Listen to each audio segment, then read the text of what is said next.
அங்க உள்ள அம்புட்டு வடக்கு கம்நாட்டிகள் இங்க வந்துட்டே. அப்ப அங்க யாரு தான்டா இருக்கிறா? ஆமா, தமிழ் தெரியுமா உனக்கு? தமிழ் தெரியாதண்ணா. ஓ, அப்ப இது மட்டும் எப்படி பேசுற?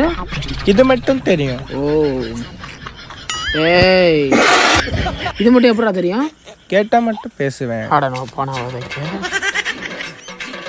கொஞ்சம் கொஞ்சம் தெரியும்ண்ணா.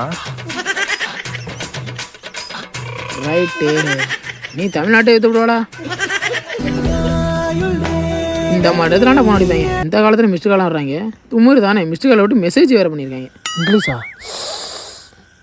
மிஸ்டர் அனில் குண்டை, இங்கே வாங்க. உங்கள் தம்பி ஏதோ மெசேஜ் பண்ணியிருக்கான், படித்து சொல்லுங்கள். அண்ணா, எங்கள் அண்ணனுக்கு தெரியாமல் 1 GB டேட்டா போட்டுவிடணும். அவன் எனக்கு தெரியாமல் டேட்டா போட சொல்லியிருக்காயா? ஓ, அப்படியா? கண்ணுதான் தூங்க